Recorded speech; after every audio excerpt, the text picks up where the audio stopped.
Today we will continue our consideration of the Chairman's mark for the Tax Cuts and Jobs Act. Last night, as promised, we delivered to members a modification that we will incorporate into the mark this morning.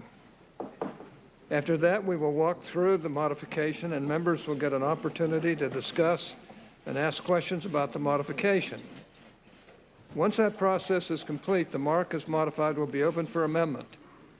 Before we take these next steps, I'd like to make a few initial comments, however.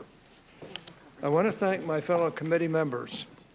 We were able to include a number of their amendments in the modification and the mark, and I think the mark will be better for it.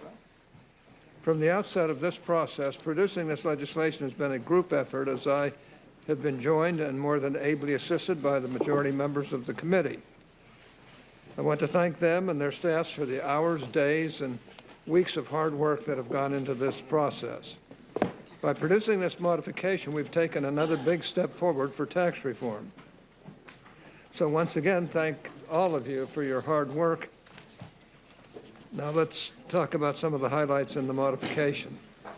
I'll note that while we made some important alterations to the mark with this modification, these are not sea changes. The core of the mark remains the same, meaning that complaints that yesterday's walkthrough was a waste of time were misplaced. One significant modification of the initial mark, which will benefit American families, is a greater expansion of the child tax credit, bringing it to $2,000 per child and raising the income caps on the credit to allow more middle-class families to claim it. In addition, we will lower individual tax rates even. The 22.5% rate will drop to 22%. The 25% bracket will drop to 24%. And the 32.5% bracket will drop to 32%. While they may seem like small changes, these modest rate reductions, along with the additional expansion of the child tax credit, will let us channel even more tax relief to the middle class. The modification also streamlines pass-through provisions, ensuring more small businesses, the engines of job creation for our economy, have greater access to the benefits. We also raised the cap on the exemption for the W-2 wage limitation up to $500,000 for married couples, $250,000 for all others. And the modification expands the availability of the 17.4% deduction to service pass-through businesses for taxpayers with taxable incomes up to the new exemption level for the W-2 wage limitation. On top of that, the modification improves the new international tax system we set out in the original mark, and it ensures that the new 20% corporate tax rate will be permanent, even under the restrictions of the Byrd Rule. We'll talk more specifically about these measures as we walk through the modification. Finally, the modification reduces the penalty under the so-called individual mandate tax down to zero. Yesterday, this was the source of some consternation among our Democratic colleagues, who were apparently shocked to learn that Republicans opposed the individual mandate. I expect we'll hear a lot about this today. We'll hear claims that the inclusion of the individual mandate tax relief is some kind of process foul and that we've somehow expanded the scope of the market by including it in the modification. But as was reiterated several times yesterday, the individual mandate is a tax. The relevant statute is the Internal Revenue Code.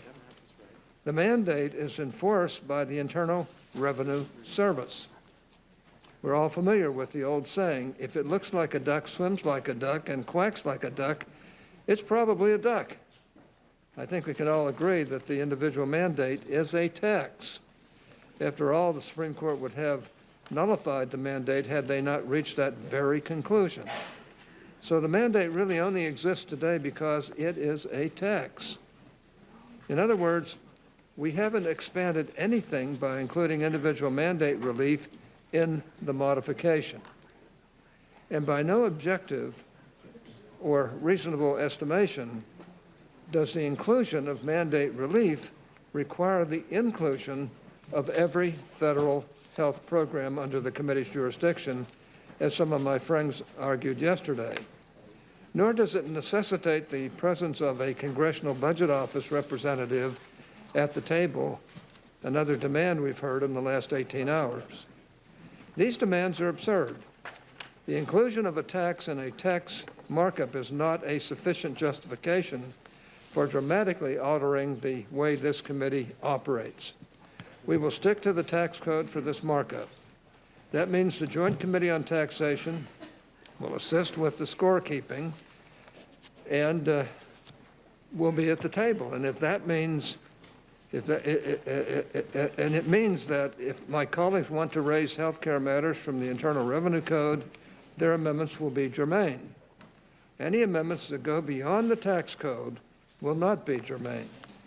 And let me say this, if my colleagues believe we need to discuss our broader health care system and come up with solutions, I agree with them. We absolutely should get to work on fixing what ails our federal health programs. But we're not going to do so in the context of a tax markup. By the way, the individual mandate isn't just any tax. It's a terribly regressive tax that imposes harsh burdens on low and middle income taxpayers. According to the IRS, roughly 80% of Americans who paid the individual mandate tax in 2015 made less than $50,000 a year. Zeroing out the mandate will raise $318 billion over 10 years, money we use in our mark to actually lower taxes for the middle class. Some colleagues have spent a great deal of time over the past couple of days lamenting the possibility of tax hikes on the middle class. Yet today, I expect that we'll hear these same colleagues argue that this tax, which once again overwhelmingly burdens low to middle income taxpayers, is an absolute necessity, and without it, our health care system will descend into oblivion. Just to maintain some perspective, nothing in our bill would keep eligible individuals from receiving premium tax credits to pay for coverage. Nothing would require those who are eligible for Medicaid to opt out of receiving free health care. And of course, it wouldn't tell those who are offered insurance from their employers to refuse it. Also, let's keep in mind that the mandate has been a pretty ineffective tool. It hasn't prevented premiums from skyrocketing, nor has it kept insurers from leaving markets. So in the end, keeping the individual mandate tax in place means retaining the status quo, which is not working too well. Zeroing it out means we have a chance to provide greater tax relief to middle-class families through both reduced penalties and lower overall rates. Ultimately, I'm more than willing to defend the decision to end the individual mandate taxes, as well as a decision to include it in the modification. It's the right thing to do. Far more people would be better off as a result.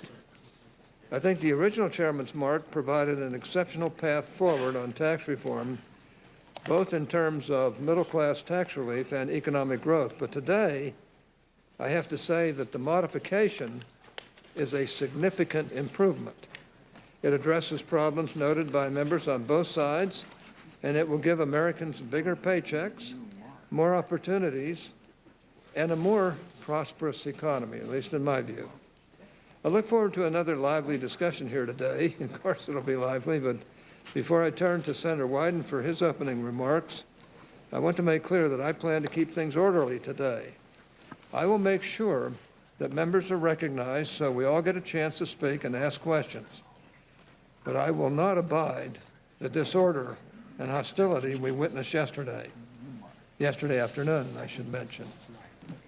I don't begrudge anyone who expresses a passionate viewpoint.